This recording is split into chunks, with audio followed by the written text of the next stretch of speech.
Hi, this is Stephen Childs. I serve Team Fairness because Team Fairness deserves to be served. Now, when you join Team Fairness, you're going to be served by Team Fairness. So we're protecting each other from unfairness. That's what we do. So everybody's invited. Pretty soon, the whole planet of people, and who knows what else, will join Team Fairness with our invitation. Because nobody wants to be done wrong.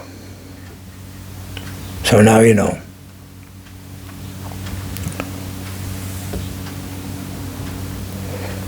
So then when we get everybody with us, then the churches and the governments and the gangbangers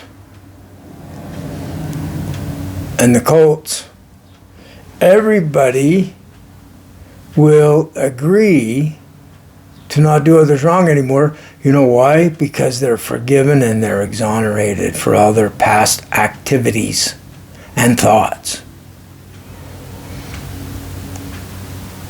So it's a good deal. See, Putin joins, no criminal court.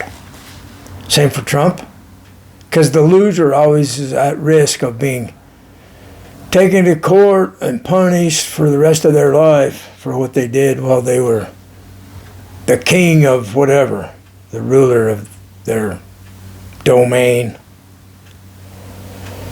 So we have this one side versus the other going on, and it's really destructive to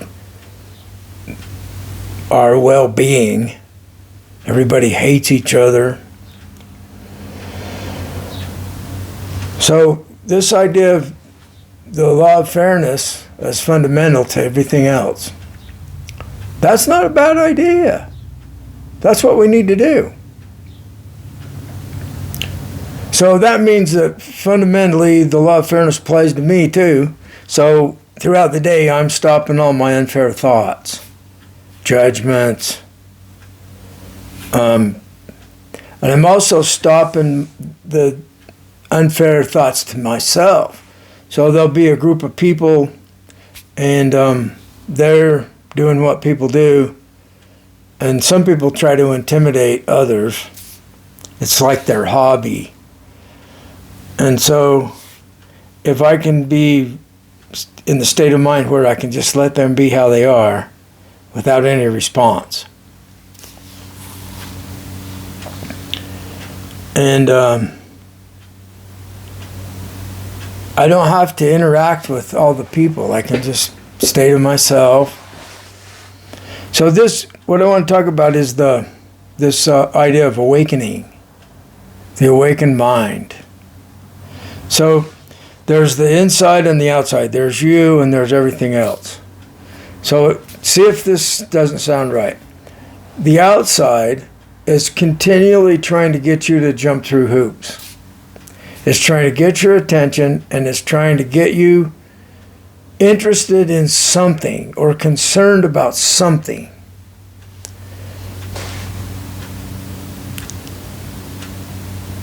So the awakened mind is not interested, it's not jumping through any hoops, it doesn't want anything,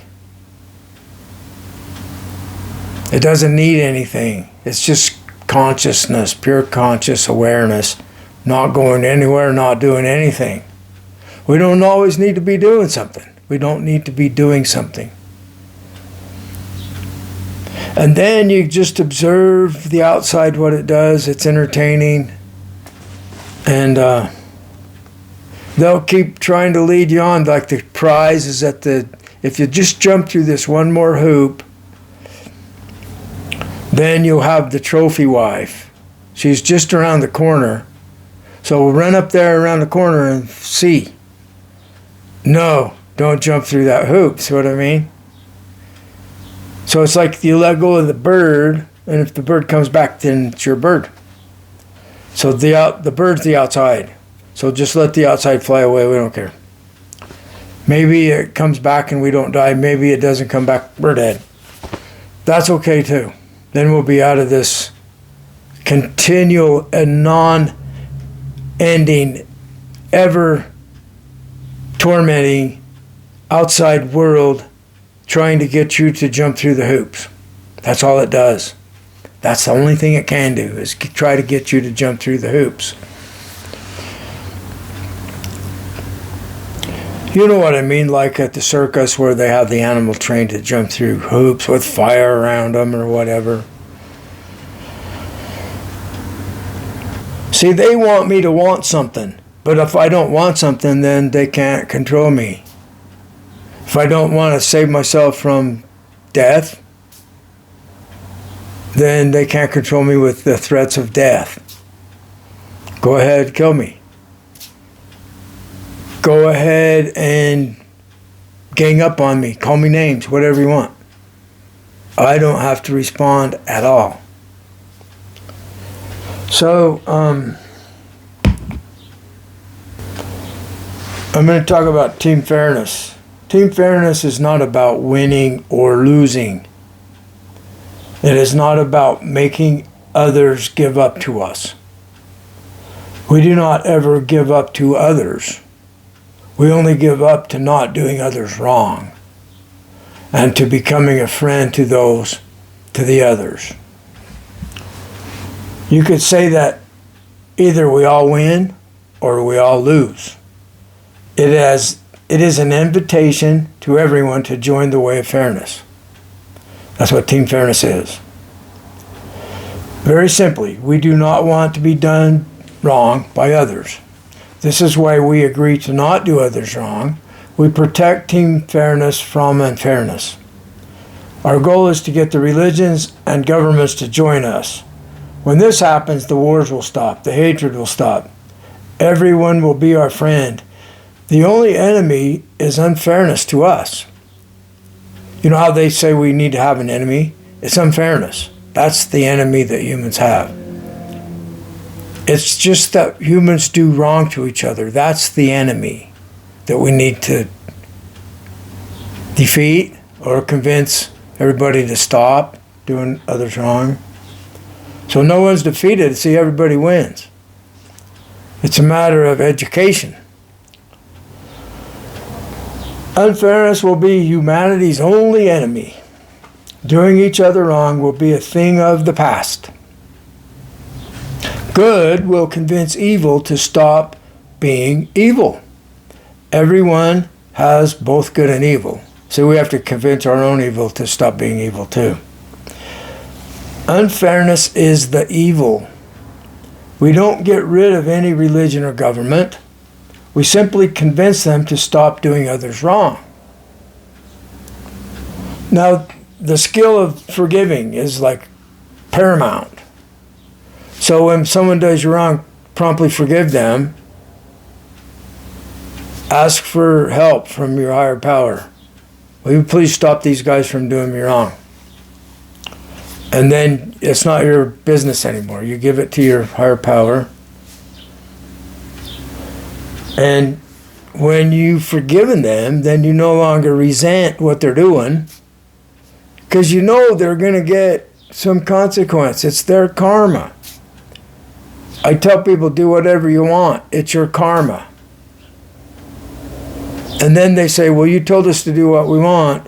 There's 1,000 schemes they have to try to get around the fact that I'm not going to stop. They're trying to stop me. They're trying to frustrate me. They're trying to wind me up. They're trying to make me mad. So by forgiving them for it, they don't have any power. We don't forgive them for them. We forgive them for us. They're not off the hook when we forgive them. The punishment is going to happen when we forgive them. And if we don't forgive them, it won't. I don't know exactly why that is. It has to do with them realizing they can't stop you.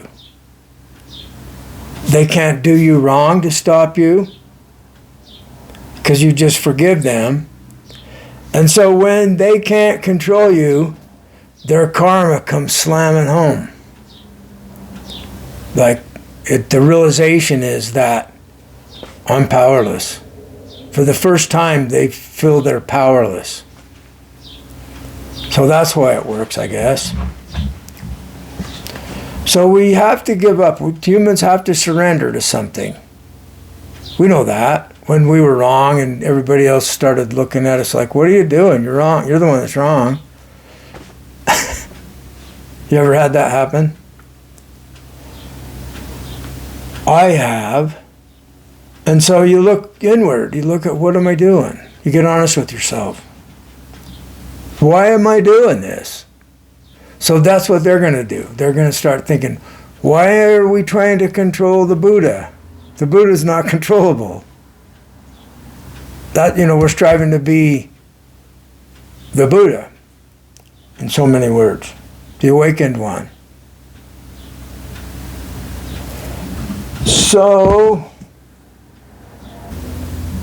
I wrote this about what I was practicing while I was half asleep, because they were bugging me while I was half asleep. So the ones that don't exist have no value, no meaning. What they do is not real. See, the ones that are trying to control me, they don't exist. By my definition, they can't stop me from defining them as being nothing. What they do is not real. So all this outside attack upon us isn't even real. You define it that way. What they think is not real. What they tell me is not real. They think they are real. They are wrong. Reality is not real. The world is not real. The people are not real. The pain and the fear are not real. So, I'm eternal. What is it that I am? You're eternal. What is it that you are?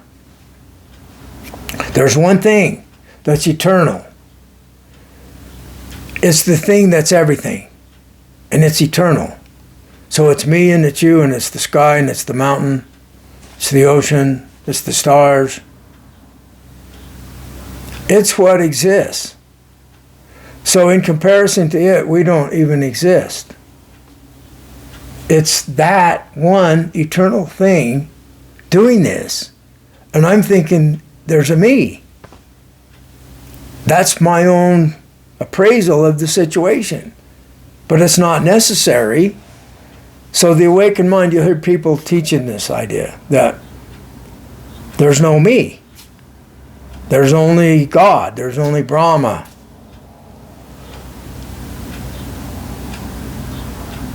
So that's how we become eternal, when realizing that there's no us. So if there's an afterlife or not doesn't really matter. We're just free to enjoy the ride. And for the first time, we're free to totally enjoy whatever happens equally. It's called equanimity. Accept everything. Forgive everything. Let everything be. Let the people be how they are. That's how they learn. There's people that like to boss, and they'll try bossing you, or they'll think that they need to challenge you or something. Just let them be that. Let them be that way. That's how they learn. So it's like Chinese handcuffs. If you pull, they won't come off. But if you don't pull, they can be taken right off.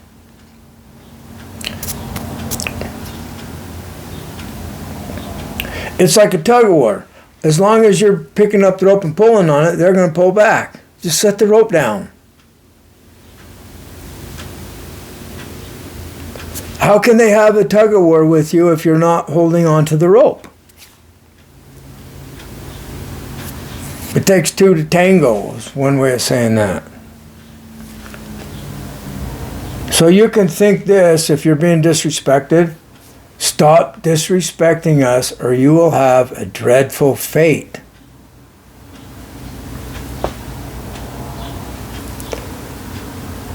So what is it that causes their dreadful fate? It's them. They're disrespectful people that are trying to control others. It results in wars. It results in their family members getting killed in wars. It results in hatred everywhere they go because they're not respecting everything. So they want me to leave. They want me to get out. They don't want me around. And that's fine. What does it feel like to want? I don't want anything because I'm practicing being awakened. I'm practicing not having a desire. So actually, if they want me to leave, to get out, to not be here, it's their problem. It's not mine. Then if they threaten me to kill me, I'm like, we'll do it right now. What are you waiting for? You're just going to ruin your own life. You're not going to hurt me any. I'm trying to be your friend.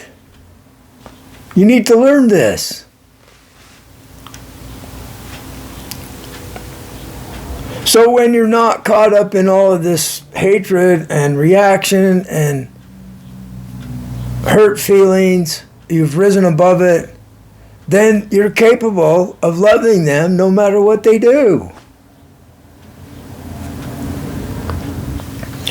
Yesterday I had this strong feeling that Team Fairness is working, that it's going to do it, it's going to happen on its own. I wouldn't even have to do another thing. And what I've already done is enough to switch the world over to the way of fairness from the way of unfairness. It's going to happen on its own. And I'm just glad that I still can choose to participate in this happening. But I really don't think I need to do anything else. I think we're there. Thank you.